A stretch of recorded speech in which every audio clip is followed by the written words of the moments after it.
میرے بھائیوں، اب رمضان المبارک کا ایک دو دنوں بعد آخری عشرہ شروع ہونے والا ہے، کیونکہ اگلے جمعے سے پہلے ہی آخری عشرہ شروع ہو جائے گا۔ اس لیے میں نے یہ مناسب سمجھا ہے کہ آپ کو شب قدر اور اعتکاف کے حوالے سے چند معلومات فراہم کروں۔ یہ سورہ مبارکہ جس میں اللہ تبارک و تعالی نے ارشاد فرمایا ہے، اِنَّا أَنزَلْنَاهُ فِي لَيْلَةِ الْقَدْرِ، ہم نے اس قرآن کو شب قدر میں اتارا ہے۔ عموماً ایک غلط فہمی ہوتی ہے جسے میں دور کر دوں کہ قرآن مجید تو تقریباً 23 سال کے عرصہ میں اترا، اور اللہ نے یہاں فرمایا کہ ہم نے اسے شب قدر میں اتارا ہے۔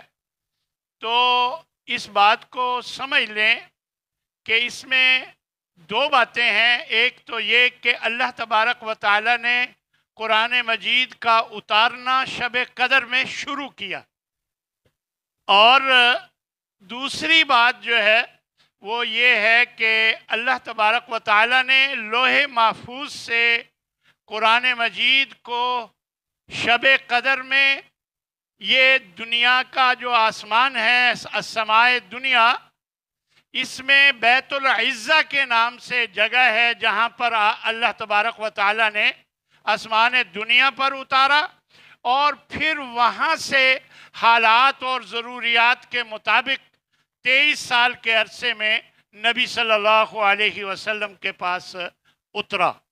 بہرصورت اللہ تبارک و تعالی نے اس رات جس میں قرآن مجید اتارا ہے اسے قدر کی رات فرمایا ہے۔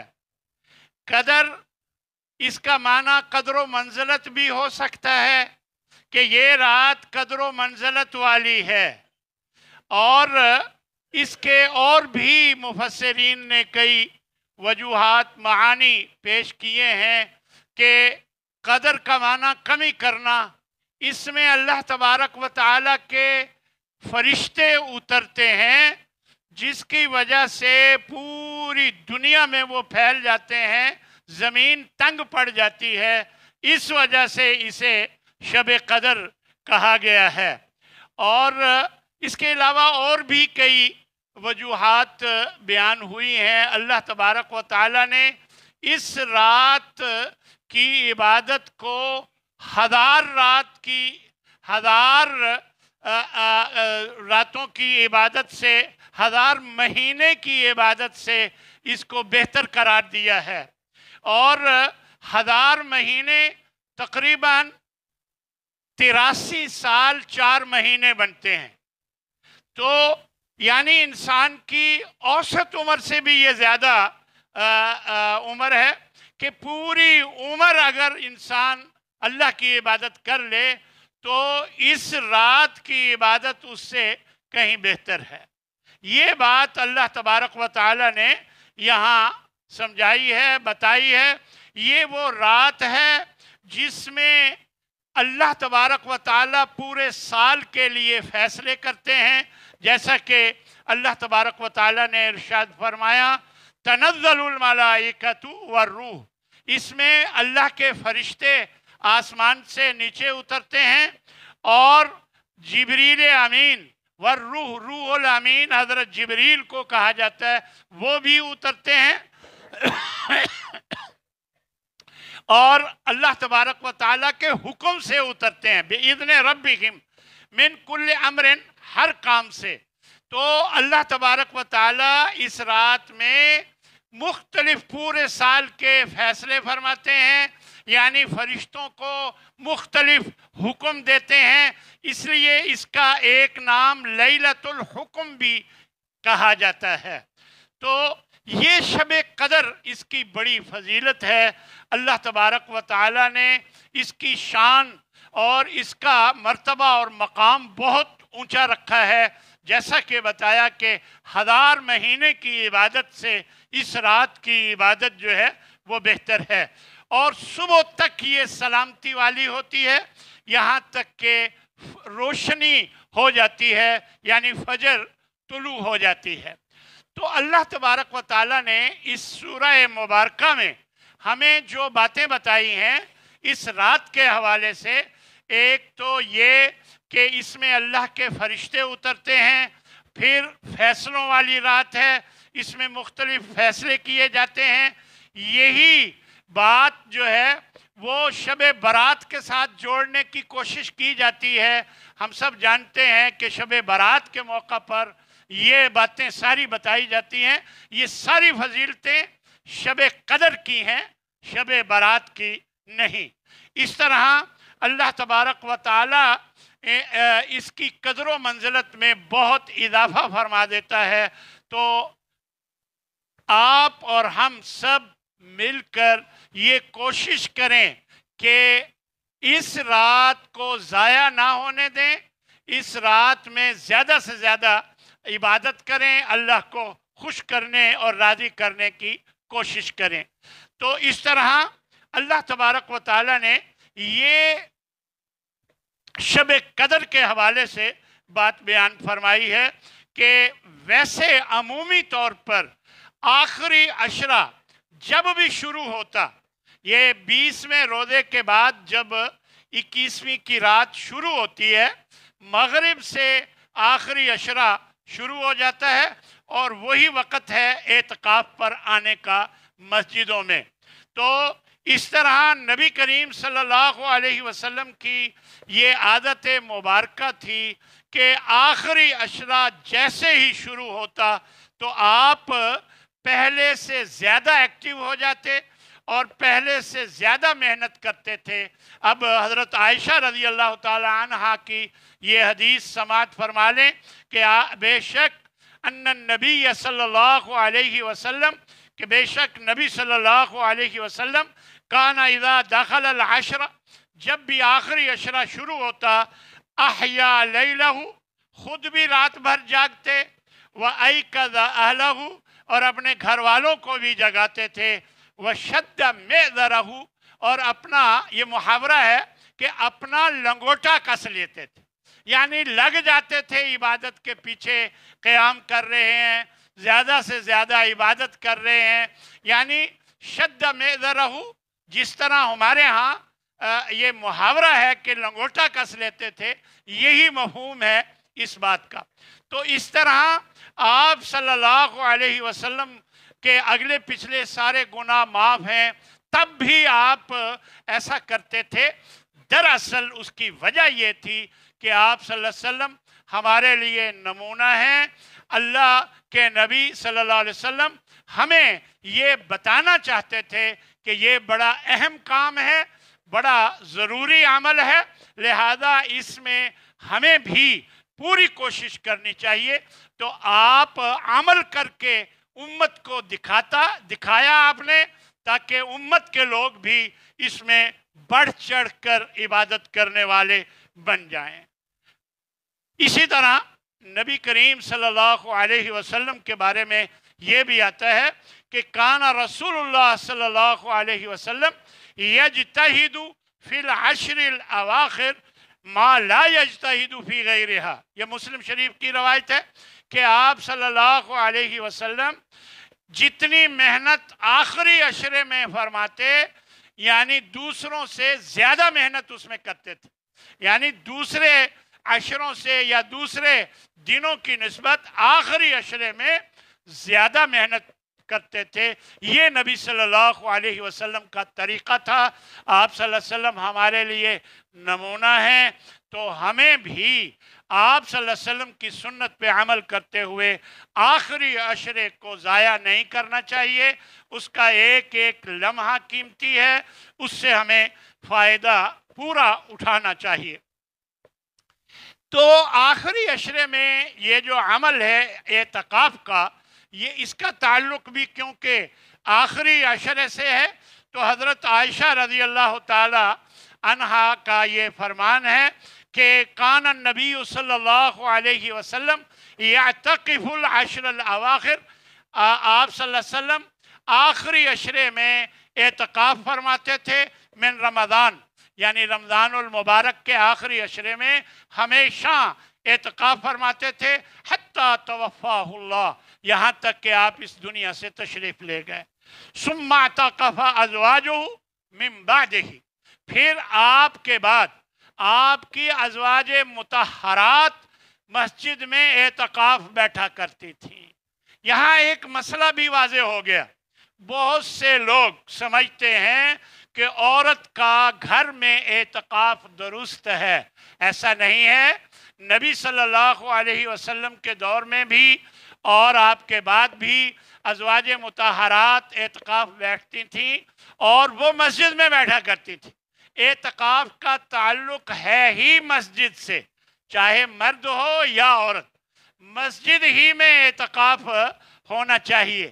ہاں، اگر کوئی ایک دن کے لیے ایک طرف گھر میں ہو کر عبادت کرنا چاہتا ہے تو اسے مسنون اعتکاف نہ سمجھے، اسے ایک عبادت کا اپنا ایک طریقہ کر لے، کوئی نفلی عبادت ہے، اس میں کوئی حج کی بات نہیں ہے کہ اپنے گھر میں ایک دن 2 دن 3 دن کے لیے الگ ہو کر بیٹھ کر اللہ کی عبادت کرے، اس میں کوئی حرج کی بات نہیں ہے۔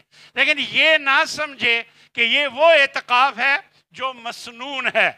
مسنون اعتکاف کا تعلق 10 دنوں سے ہے، عشرہ، آخری عشرہ جو ہے رمضان المبارک کا، ان 10 دنوں سے ہے، اور وہ مسجد سے اس کا تعلق ہے۔ اس کے علاوہ، مسجد کے علاوہ اعتکاف کا کوئی تصور نہیں۔ نبی صلی اللہ علیہ وسلم کی ازواج مطہرات بھی مسجد ہی میں اعتکاف بیٹھا کرتی تھیں۔ اسی طرح ایک حدیث میں یہ بھی آتا ہے کہ کان النبی صلی اللہ علیہ وسلم یعتکف فی کل رمضان 10 ایام، ہر رمضان میں 10 دن آپ اعتکاف فرماتے تھے۔ فلما کان العام الذی قبض فیہ، جس سال آپ اس دنیا سے چلے گئے اس سال اعتکف 20 یوماً، آپ نے 20 دن کا اعتکاف فرمایا تھا۔ یعنی آخری سال اپنی زندگی کا جو تھا، اس سال میں جو رمضان المبارک آیا تو اس میں 20 دن کا اعتکاف فرمایا، اور باقی ہر سال آخری عشرہ میں 10 دن کا آپ اعتکاف فرمایا کرتے تھے۔ تو میرے بھائیوں، بات یہ ہے کہ ہمیں زیادہ سے زیادہ یہ کوشش کرنی چاہیے کہ اللہ تبارک و تعالیٰ کو راضی کرنے کا ایک ذریعہ ہے اعتکاف۔ تو اس رمضان المبارک میں جو 2-3 دن کے بعد شروع ہونے والا عشرہ ہے، وہ اس میں زیادہ سے زیادہ ہمیں اعتکاف بیٹھنے کی کوشش کرنی چاہیے۔ ہم سے بہت سے لوگوں کو، زیادہ لوگوں کو اس میں ہم بیٹھیں، دنیا داری کے کاموں سے بالکل بے نیاز ہو کر صرف اللہ کی طرف متوجہ ہو کر بیٹھیں، اللہ کے ساتھ اپنا تعلق جوڑ کر بیٹھیں، دنیا داری سے بالکل بے نیاز ہو کر۔ تو اس طرح اللہ کا ذکر اپنی زبان سے کثرت سے کریں، اعتکاف کی حالت میں قرآن مجید کی تلاوت کریں، اللہ کا ذکر کریں، اسی طرح سچے دل سے توبہ کریں، اپنے گناہوں کا اقرار کر کے اللہ سے توبہ کریں، استغفار کریں، اور اپنے رب سے دنیا و آخرت کی بھلائی کا سوال کریں، اللہ سے دنیا و آخرت کے بارے میں اللہ سے مانگیں اور دعائیں کریں، اپنے لیے، اپنے پیاروں کے لیے، اپنے گھر والوں کے لیے، اپنے دوستوں کے لیے، اپنے رشتہ داروں کے لیے، سب کے لیے دعائیں کریں۔ یہی نبی صلی اللہ علیہ وسلم کا طریقہ تھا۔ ہمیں بھی اس طریقے کے مطابق اعتکاف کی حالت میں اپنے آپ کو اللہ کے ساتھ جوڑ کے رکھنا چاہیے۔ بہت سے لوگ دیکھا گیا ہے کہ یہ موبائل اعتکاف کی حالت میں ساتھ لے آتے ہیں، پھر اس میں سب کے پیغامات سنتے ہیں، دیکھتے ہیں، پھر جواب بھی دیتے رہتے ہیں اور پھر چیک کرتے رہتے ہیں، اپنے آپ کو موبائل پر مصروف رکھتے ہیں۔ تو یہ انتہائی غلط اقدام ہے۔ میں سمجھتا ہوں کہ اتنا اہم نہیں ہے موبائل کا ہونا، اعتکاف کی حالت میں آپ کے پاس اتنا اہم نہیں ہے۔ ہاں اگر آپ بہت بڑے کاروباری ہیں اور آپ کا کاروبار اس کے بغیر نہیں چل سکتا تو ہاں اور نہ میں آپ جواب دے سکتے ہیں، اس میں کوئی ایسی بات نہیں ہے، دین میں اتنی سختی نہیں ہے۔ لیکن اصل چیز یہ ہے کہ موبائل کے ساتھ کھیلنا اور پھر اس میں لگے رہنا اور اللہ سے توجہ ہٹا لینا یہ غلطی ہے۔ لہذا موبائل کا نہ ہونا ہی بہتر ہے۔ باقی آپ جتنا وقت ہو اس کو جاگ کر اللہ کو راضی کر کے قرآن مجید کی تلاوت کر کے قیام کر کے نفلی عبادت کر کے آپ گزاریں، اور یہ نہ ہو کہ سارا دن سوئے رہیں تو اس کا اعتکاف کرنے کا جو مقصد ہے وہ فوت ہو جاتا ہے۔ تو اس لیے سونا منع نہیں ہے، آپ نے اتنی عبادت کی، آپ سوئیں، کچھ آرام حاصل کریں تاکہ آپ پھر تازہ دم ہو کر پھر اللہ کی عبادت میں لگ جائیں، کوئی حرج کی بات نہیں۔ لیکن یہ کہ سوئے ہیں تو پھر سوئے ہی پڑے ہیں، ظہر کی نماز تک کوئی پرواہ نہیں ہے کہ میں اعتکاف کی حالت میں ہوں، کوئی اللہ کو راضی کر لوں، یہ انداز نہیں ہونا چاہیے۔ تو اس لیے خیر و برکت اللہ سے مانگیں، دعائیں کریں، جتنا ہو سکے اللہ کو راضی کرنے کی کوشش کریں۔ حضرت عائشہ رضی اللہ تعالی عنہا کا فرمان ہے کہ علی المعتکف السنت علی المعتکف، یہ حضرت عائشہ کا فرمان ہے کہ اعتکاف کرنے والے کے لیے یہ سنت ہے اللہ یعود مریضا، کہ وہ مریض کی عیادت کو نہ جائے کہ فلاں بیمار ہے میں اس کی عیادت کراؤں۔ اعتکاف کرنے والا مریض کی عیادت کو نہ جائے۔ ولا یشہد جنازۃ، کوئی فوت ہو گیا تو اس کے جنازے میں بھی شریک نہ ہو۔ اور ولا یمس امرأۃ، اور بیوی کے ساتھ نہ ملے۔ ولا یباشرھا، اور نہ اس سے مباشرت کرے۔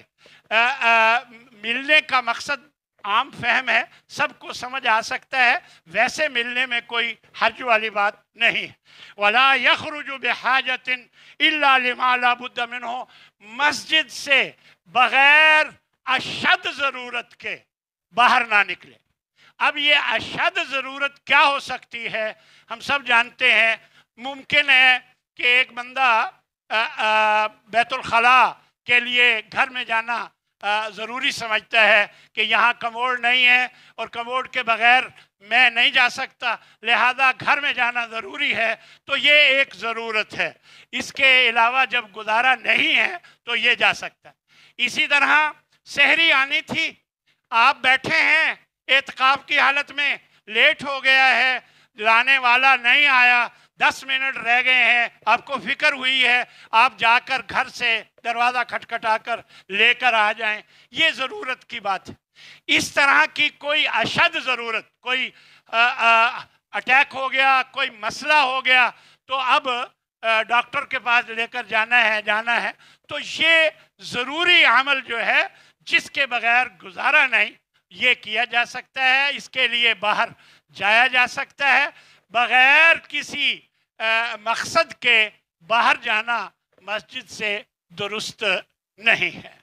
تو اسی طرح اللہ تبارک و تعالیٰ نے یہ ہمارے لیے بڑا ہماری زندگی میں اگر یہ موقع اللہ ہمیں دے رہا ہے تو ہمیں فرضوں کے علاوہ، فرض تو پڑھنے ہی پڑھنے ہیں، مسجد میں ہے، میں اعتکاف والوں کی بات کر رہا ہوں، وہ تو پڑھنے ہی پڑھنے ہیں کیونکہ مسجد میں ہم ہوتے ہیں۔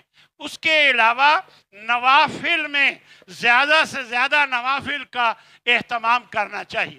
ہمیں چاہیے کہ زیادہ سے زیادہ ہم نفل پڑھیں تاکہ اللہ کا قرب ہمیں حاصل ہو جائے، کیونکہ نفل پڑھنے سے اللہ کا قرب ملتا ہے۔ ایک حدیث میں نبی صلی اللہ علیہ وسلم ارشاد فرماتے ہیں وَمَا يَزَالُ عَبْدِي يَتَقَرَّبُ إِلَيَّ، یہ حدیث قدسی ہے، نبی صلی اللہ علیہ وسلم نے بتایا کہ اللہ فرماتا ہے کہ جب تک بندہ الیہ بالنوافل نفل پڑھتا ہے تو وہ میرا قرب اسے حاصل ہو جاتا ہے، یعنی نفل پڑھنے کی وجہ سے میرا قرب اسے ملتا ہے، حتیٰ احبہ، یہاں تک کہ میں اس بندے سے جو بار بار نفل پڑھتا ہے میں اس سے محبت کرنے لگ جاتا ہوں۔ وَإِذَا أَحْبَبْتُهُ، جب میں اس سے محبت کرتا ہوں، فَكُنْتُ سَمْعَهُ الَّذِي يَسْمَعُ بِهِ، میں اس کا کان بن جاتا ہوں جس سے وہ سنتا ہے۔ اس کا معنی یہ ہے کہ میں اس کے کان کو یہ توفیق دیتا ہوں کہ وہ غلط چیزیں نہیں سنتا، اللہ کے حکم کے مطابق کان کا استعمال کرتا ہے۔ اور وَبَصَرَهُ الَّذِي يُبْصِرُ بِهِ، اور میں اس کی آنکھ بن جاتا ہوں جس سے وہ دیکھتا ہے۔ کیا مطلب؟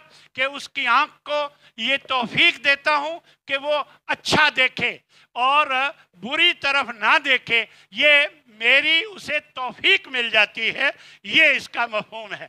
وَيَدَهُ الَّذِي يَبْطِشُ بِهَا، اور اس کا ہاتھ بن جاتا ہوں جس سے وہ پکڑتا ہے، یعنی وہ غلط چیز کو ہاتھ نہیں لگاتا۔ وَرِجْلَهُ الَّتِي تَمْشِي بِهَا يَمْشِي بِهَا، اور میں اس کی ٹانگ بن جاتا ہوں جس سے وہ چلتا ہے۔ کیا مطلب؟ وہ ہمیشہ اچھی طرف چل کر جاتا ہے۔ تو یہ بات کس کو یہ سعادت حاصل ہوتی ہے؟ یہ اسے جو کثرت سے نوافل پڑھ کے اللہ کا قرب حاصل کرتا ہے۔ فرمایا ابھی بات مکمل نہیں ہوئی، فرمایا وَإِن سَأَلَنِي لَأُعْطِيَنَّهُ، اگر وہ مجھ سے کچھ مانگتا ہے تو میں اسے ضرور دوں گا۔ فرمایا وَلَئِنِ اسْتَعَاذَنِي لَأُعِيذَنَّهُ، اور اگر وہ مجھ سے پناہ مانگتا ہے، شیطان مردود سے بچنے کے لیے مجھ سے پناہ مانگتا ہے تو میں اسے ضرور پناہ دوں گا۔ تو میرے بھائیو، یہ ایک بہت بڑی سعادت ہے۔ اللہ نے اگر اعتکاف کا موقع دیا تو کثرت سے اس میں نفل پڑھنے ہیں۔ اسی طرح قیام اللیل میں بھی سستی نہ کی جائے۔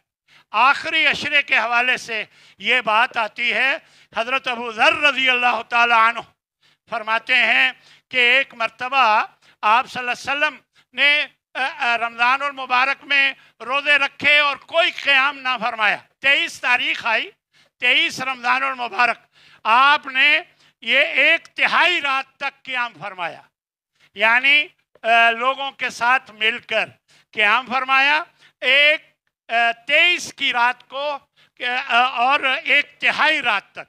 پھر آپ فرماتے ہیں حضرت ابو ذر رضی اللہ تعالیٰ عنہ کہ 24 کو آپ نہیں آئے اور قیام نہیں کرایا، اور اس کے بعد 25 کی رات پھر آپ نے آدھی رات تک قیام کیا۔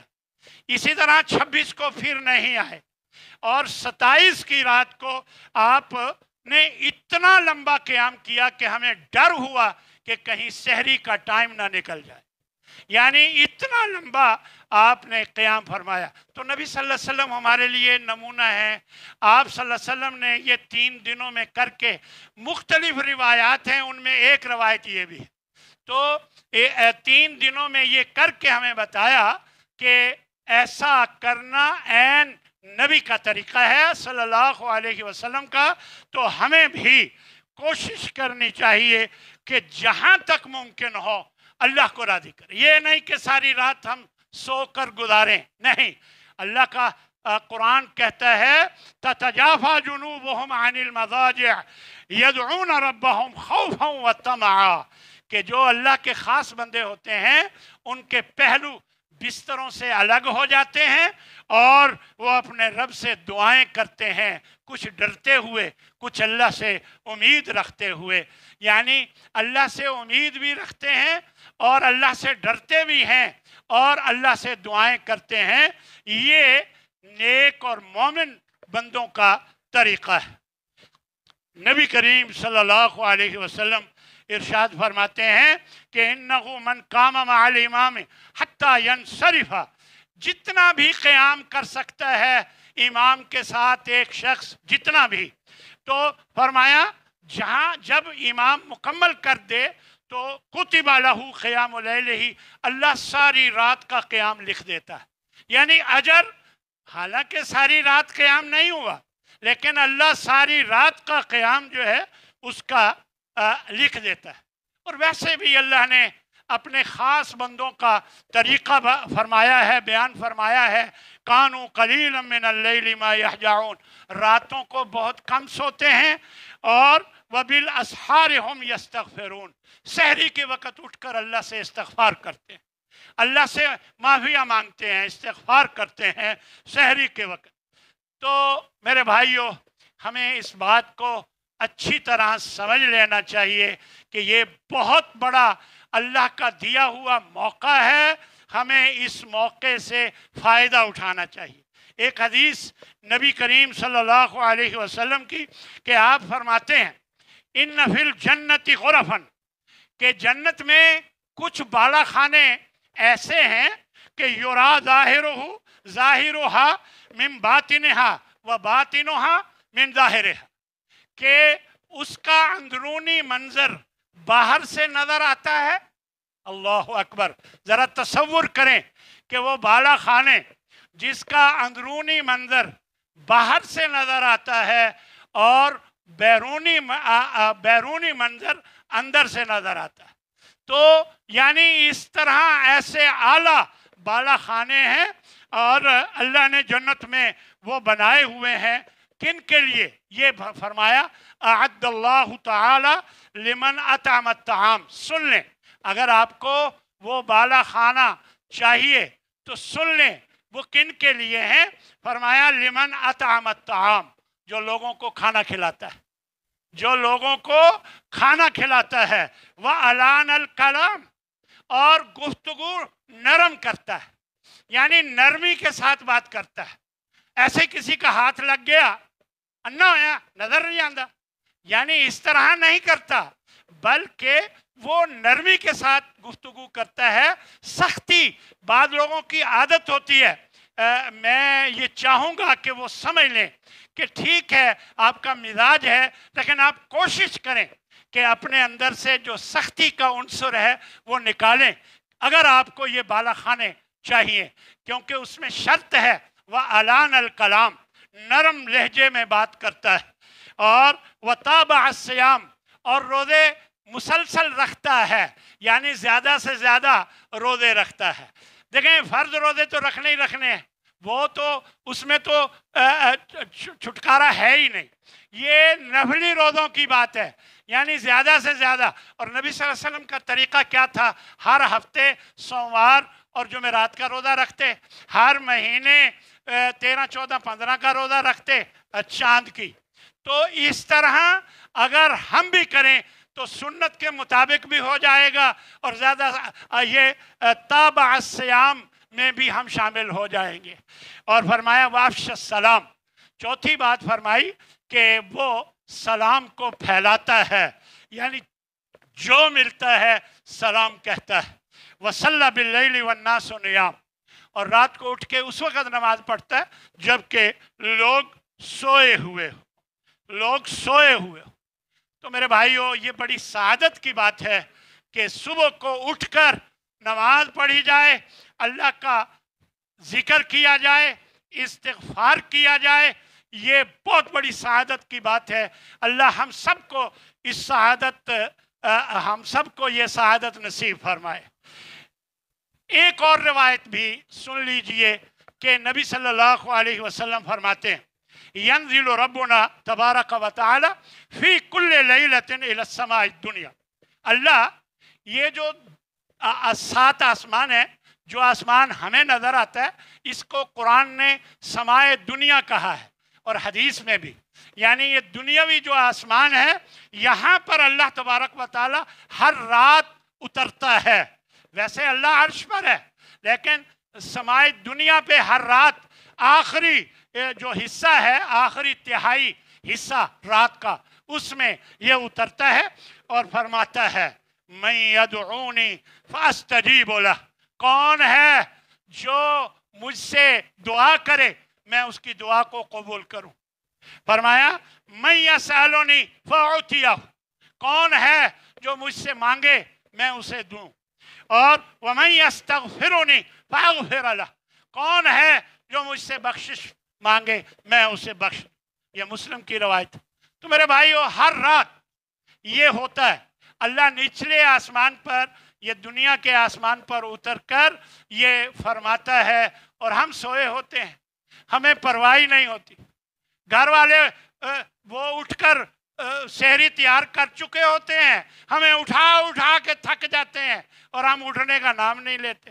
یعنی روزہ رکھنے کے لیے بھی چاہیے تو یہ مجھ سمیت ہم سب کا ایک ہی معاملہ ہے الا ماشاء اللہ کہ ہمیں چاہیے تو یہ کہ ہم سحری سے پہلے آدھا گھنٹہ، زیادہ نہیں، آدھا گھنٹہ پہلے اٹھ جائیں. چلیں گھر والوں نے تو سحری تیار کرنی ہے، ہم کچھ اللہ کر لیں، کچھ استغفار کر لیں، کوئی اللہ کو راضی کر لیں. لیکن نہیں، ہم بڑی مشکل سے سحری کھانے کے لیے بھی بڑی مشکل سے اٹھتے ہیں. تو میرے بھائیوں، ہمیں اچھی طرح سمجھ لینا چاہیے کہ یہ راتیں بڑی سعادت کی راتیں ہیں، بہت مہنگی راتیں ہیں، ان کو ہمیں ضائع نہیں کرنا چاہیے. خاص طور پر نبی صلی اللہ علیہ وسلم فرماتے ہیں کہ مجھے بتایا گیا کہ شب قدر کب ہے، لیکن پھر مجھے بھلا دیا گیا. یعنی تعین نہیں فرمایا، لیکن نبی صلی اللہ علیہ وسلم کے دور میں 2-4 مرتبہ آپ نے 27 کی رات کو لمبا قیام فرمایا. ہاں جی، اور ایک رات میں تو یہ بھی فرمایا لگتا ہے جس چیز کو تم طلب کر رہے ہو آج ہے. یعنی وہ 27 کی رات تھی. اور ایک روایت میں 27 کا ذکر بھی آتا ہے لیلۃ القدر کے حوالے سے. لیکن جو بات صحیح ہے وہ یہی ہے کہ آخری عشرے کی طاق راتوں میں، اور حکمت بھی اللہ کی یہی ہے کہ ہم ہر رات عبادت کریں. کو ان طاق راتوں میں سے یعنی کسی رات کو اللہ شب قدر بنا دیتا ہے، اور پھر جو فضیلت شب قدر کی ہے وہ اس رات میں اگر ہم عبادت کر رہے ہوں تو وہ ساری فضیلتیں اللہ تبارک و تعالی ہمیں نصیب فرما دیتا ہے. حضرت عائشہ رضی اللہ تعالی عنہا سے یہ روایت ہے کہ آپ صلی اللہ علیہ وسلم سے آپ نے پوچھا، حضرت عائشہ نے، کہ یا رسول اللہ اگر مجھے پتہ چل جائے کہ یہ شب قدر ہے، یعنی قدر کی رات ہے، تو میں کیا پڑھوں؟ تو آپ نے فرمایا اللہم، آپ یہ دعا کریں، اللہم انکا عفو تحب العفو فاعف عنی. اے اللہ تو بہت بخشنے والا ہے، بخشش کو پسند فرماتا ہے، مجھے بخش دے. اے اللہ تو بہت بخشنے والا ہے، بخشش کو پسند فرماتا ہے. مجھے یاد پڑتا ہے کہ یہاں کہیں سامنے آپ کے لکھی ہوئی بھی یہ ہے. زیادہ سے زیادہ آپ اس کو یاد بھی کریں، زبانی دیکھ کر بھی پڑھیں، اور زیادہ سے زیادہ رمضان المبارک میں یہ دعا پڑھیں. خاص طور پر شب قدر میں اگر اللہ موقع دے دے تو یہ دعا پڑھیں، اللہم انکا عفو تحب العفو فاعف عنی. اللہ تبارک و تعالی ہمارا حامی و ناصر ہو. اللہ ہمیں اس بات کی توفیق عطا فرمائے، اور اللہ تبارک و تعالی ہمیں وقت ضائع کرنے سے بچائے. یہ سعادت کی بات ہے کہ یہ رمضان المبارک اللہ نے ہمیں اس سال ہمیں اپنی زندگی میں ایک اور دے دیا. اب دیکھیں، کچھ پتہ نہیں کہ شب قدر آپ کو وہ وقت زندگی میں آئے بھی کہ نہ آئے، لیکن ہمیں کوشش کرنی چاہیے کہ اگر اللہ یہ وقت لا رہا ہے. اب دیکھیں، قاری عبدالحفیظ صاحب کے بارے میں آیا کہ جی وہ وفات پا گئے، اور رمضان المبارک میں محترم ہمارے بہت قریبی عزیز دوست مسجد کے جو خدمت کرنے والے ساتھی شوکت صاحب وہ وفات پا گئے. یعنی ان کو رمضان کی وہ سعادات جو اب آپ کو میسر ہیں سعادتیں حاصل کرنے کا، ان کو بہت تھوڑا موقع ملا. یعنی بہت سے اور آگے ہم نے کوئی گارنٹی نہیں لی ہوئی کہ اگلے سال تک ہم نے رہنا ہے. لہذا اپنی زندگی کا آخری رمضان سمجھتے ہوئے جتنا ہو سکے، یہ میں آپ کو کہہ کر شاید اپنے آپ کو سمجھانا چاہتا ہوں. اللہ ہم سب کو توفیق دے کہ زیادہ سے زیادہ اس میں ہم عبادت کر سکیں، اور اللہ اس کی ہمیں توفیق بھی عطا فرمائے. یہ ہماری اس مسجد کے خدمت کرنے والے